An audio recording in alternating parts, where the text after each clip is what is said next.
Hello guys, मेरे YouTube channel में आपका स्वागत है। मेरा नाम मनभूम मिश्रा। तो आज मैं आपको इस वीडियो में बताने वाला हूं जो निफ्टी का अभी जो करेक्शन चल रहा है, मतलब जो मार्केट करेक्शन अभी हो रहा है। आप देख पा रहे हैं कि थोड़ा बहुत आपको ड्रॉप देखने को मिल रहा होगा।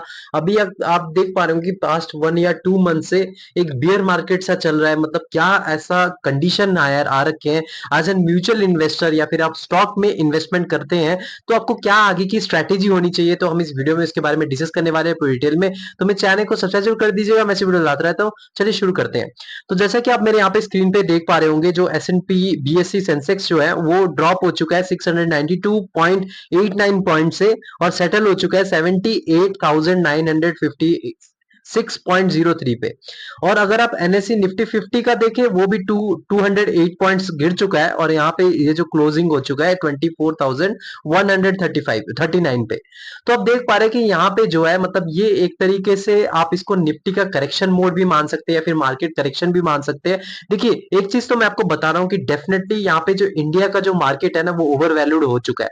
डेफिनेटली ओवर वैल्यूड है। लेकिन अभी जो यहाँ पे जो ड्रॉप हो रहा है, क्या ये इम्पैक्ट फॉरेन से आ रहा है, तो इसके बारे में आपको बताने वाला हूँ। तो एक चीज मैं आपको बता दूं, अभी जो पैरेलली है ना, अगर आप इंटरनेशनल लेवल पे देखें तो पैरेलली बहुत चीजें चल रही हैं। अगर आप देखें तो बांग्लादेश का क्राइसिस तो आ ही रखा है। उसके अलावा अगर आप देखें फॉरेन कंट्रीज जैसे आपका यूएसए हो गया, ब्रिटेन हो गया, वहां पे भी अभी आप देखें मेजर क्रैश आ रखा है अगर मार्केट में आप देखेंगे। उसके अलावा अगर आप जापान का देखें तो जापान में भी मेजर क्रैश आया था। अभी आप रिसेंटली न्यूज सुना होगा कि उनके जो लोन के रेट्स जो है वो बढ़ गए थे और अचानक से क्रैश मेजर आया था मार्केट में।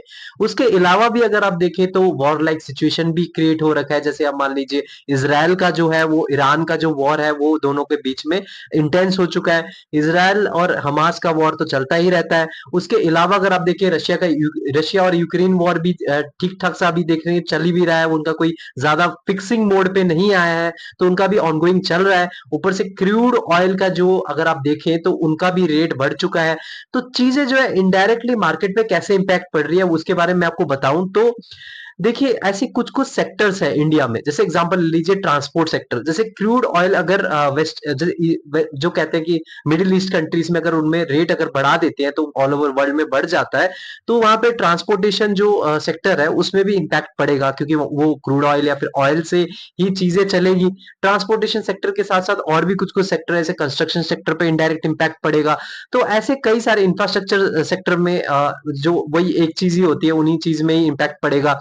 तो ऐसे करके भी अगर आप देखेंगे आईटी सेक्टर है। आईटी सेक्टर जो कि टेक्नोलॉजी सेक्टर होता है, तो उनके जितने भी प्रोजेक्ट्स आते हैं वो सारे यूएसए से आते हैं, ब्रिटेन से आते हैं, कनाडा से आते हैं। तो फॉरेन कंट्री से सारे ही उनके प्रोजेक्ट्स आते हैं। तो उनके जितने भी क्लाइंट्स होते हैं वो सारे फॉरेनर्स ही होते हैं। तो वहां पे जो डिपेंडेंसीज क्रिएट हो रही है आईटी टेक्नोलॉजी में भी, तो यहाँ पे एक मार्केट में इनडायरेक्ट इंपैक्ट पड़ रहा है, क्योंकि अगर उनका वहां पे डूब रहा है चीजें, तो वहां पे प्रोजेक्ट्स कम आने लग जाएंगे। वो अपना खर्चा कम करने की कोशिश करेंगे, वहां पे कट ऑफ करने की कोशिश करेंगे, अपना जो है इन्फ्लेशन को कम करने की कोशिश करेंगे। वो सोचेंगे महंगाई को कैसे कम कर सके। डेवलपमेंट आईटी सेक्टर में डेवलपमेंट या ट्रांसपोर्टेशन में डेवलपमेंट या कोई भी सेक्टर में डेवलपमेंट, वो बात की बात है। पहले हमें महंगाई को कम करनी है, हमारा ये प्राइवेट मतलब प्राइमरी टारगेट रहेगा। तो उनका वही प्राइमरी टारगेट रहता है। तो उस चीजें में कई सारे जो इंडिया में जो है आईटी सेक्टर का भी डूम मतलब डूम होने में नजर आता है। तो आपको देखिए नीचे जाने के लिए नजर आता है। तो इनडायरेक्टली और भी कई सारे सेक्टर, देखिए सारे सेक्टर्स है ना अपने साथ इंटरलिंक्ड है। अगर आप देखिए एक दूसरे के साथ इंटरलिंक्ड है। आप देखिए जैसे कि मतलब ऑयल के बिना, पेट्रोल के बिना आपकी गाड़ी नहीं चलेगी। गाड़ी नहीं चलेगी तो आप कंस्ट्रक्शन देखिए, आप एक चीजें से दूसरी, एक जगह से दूसरी जगह पे जाने के लिए आपको ट्रांसपोर्टेशन में जाना पड़, मतलब ट्रांसपोर्टेशन भी जरूरत है, तो ट्रांसपोर्टेशन में प्रॉब्लम आएगी। उसके बाद आपका कंस्ट्रक्शन में भी प्रॉब्लम आएगी, मतलब जो आपका इंफ्रास्ट्रक्चर सेक्टर में भी प्रॉब्लम आने लग जाएगी। उसके साथ इनडायरेक्टली दूसरे सेक्टर में भी इंपैक्ट पड़ेगा। तो ऐसी चीजें जो होती है वो एक दूसरे के डिपेंडेंट होती है। तो हमारा यहाँ पे टारगेट कैसे होना चाहिए, मतलब आगे हमें क्या क्या चीजें करनी चाहिए mutual fund as an mutual fund investor और स्टॉक मार्केट इन्वेस्टर।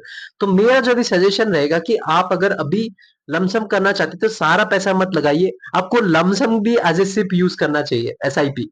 कैसे, मतलब जैसे कि आपके पास अगर मान लीजिए 1 लाख रुपए लमसम करने के लिए है, अभी मार्केट यहाँ पे बियर मार्केट आ रहा है, नीचे नीचे जा रहा है, तो यहाँ पे आप थोड़ा अमाउंट लमसम कर सकते हैं। उसके बाद मतलब 1 लाख से आप मान लीजिए 5,000 10,000 फिर थोड़ा वेट कर सकते हैं। अगर यहाँ पे मार्केट अगर और 2% या 3% नीचे जाता है तो उसके बाद फिर आप 10 से 20,000 रुपए आप लमसम कर सकते हैं। उसके बाद अगर आपको फिर आगे और अगर नीचे जा रहा है मार्केट फिर आप 10 से 20,000 रुपए लमसम कर सकते हैं। ऐसे ऐसे आप बढ़ा सकते हैं। उसके हिसाब से आपको फ्यूचर में आपको तो बहुत अच्छा खासा फायदा देगा। मतलब आपने अपने लमसम को भी एसआईपी में जोड़ दिया है। मार्केट नीचे जा रही है आप फिर लगा रहे हैं, फिर मार्केट जी रहे फिर नीचे लगा रहे हैं। सारा एक साथ पैसा मत लगाइए, क्योंकि यहाँ पे जो है मार्केट करेक्शन मोड में भी है, प्लस मार्केट में न्यूज भी ऐसी आ रही है। उसके अलावा अगर आप देखें, ये तो मैंने आपको बता दी इतनी सारी चीजें। उसके अलावा अगर आप देखें तो हिंडनबर्ग का रिपोर्ट भी आप देखें, वो भी इंडियन मार्केट के जो रेगुलेटर है, सेबी है, जो गवर्नमेंट खुद है, जो इंडियन गवर्नमेंट से चल रहा है, उन्हीं के ऊपर, उन्हीं के चेयरमैन के ऊपर उन्होंने एलिगेशन लगा दिया है। तो यहाँ पे मार्केट पे कितना बड़ा इंपैक्ट पड़ेगा आप सोच पा रहे हो कि मतलब एक साथ बहुत सारी चीजें पैरेलली हुए जा रही है। तो इस चक्कर में हमारा जो इंडियन मार्केट है थोड़ा बियर मार्केट की तरफ जा रहा है। तो यहाँ पे जो है मार्केट में आपको डाउनफॉल देखने को डेफिनेटली मिलेगा। तो यहाँ पे अगर आप लमसम करना चाहते हैं तो ये एक राइट टाइम लमसम है, लेकिन सारा पैसा मत लगाइए। लमसम को एसआईपी के तौर पे आप चलते रहिए। ये म्यूचुअल फंड में भी अगर आप इन्वेस्टमेंट कर रहे हैं, स्टॉक में भी कर रहे हैं, और स्टॉक में कर रहे हैं तो आप मिनिमम 5 या 6 अपना स्टॉक चूज कर लीजिए, उसमें डाइवर्सिफाई करके लमसम करिए। ये नहीं कि आपने एक ही स्टॉक पे भरोसा कर लिया। भाई एक स्टॉक पे आपका बहुत ही बुरा हाल हो सकता है। या तो आप बहुत अच्छा खासा रिटर्न ले सकते हैं, या तो बहुत ही बुरा हाल में आप डूब सकते हैं। तो यहाँ पे आपको मिनिमम 5 या 6 स्टॉक्स चूज करने पड़ेंगे। और अगर आप म्यूचुअल फंड इन्वेस्टर है तो यहाँ पे भी आप लमसम कर सकते हैं, लेकिन अभी सारा अमाउंट मत करिए। जैसे मैंने आपको बताया, एक पर्टिकुलर म्यूचुअल फंड में अगर आप ज्यादा रिस्क टेकर है तो आप मिड कैप या स्मॉल कैप फंड में इन्वेस्टमेंट कर सकते हैं। अगर आप कम रिस्क टेकर है तो आप लार्ज कैप या फिर हाइब्रिड फंड या फिर आप डेब्ट फंड में अभी लमसम कर सकते हैं। लेकिन थोड़ा सा अभी वेट करिए, सारा पैसा मत लगाइए, क्योंकि यहाँ पे और मार्केट जो है डाउन ट्रेंड में और थोड़ा बहुत जा सकता है। तो मेरे चैनल को सब्सक्राइब जरूर कर दीजिएगा, मैं ऐसे वीडियो लाता रहता हूँ। Thank you.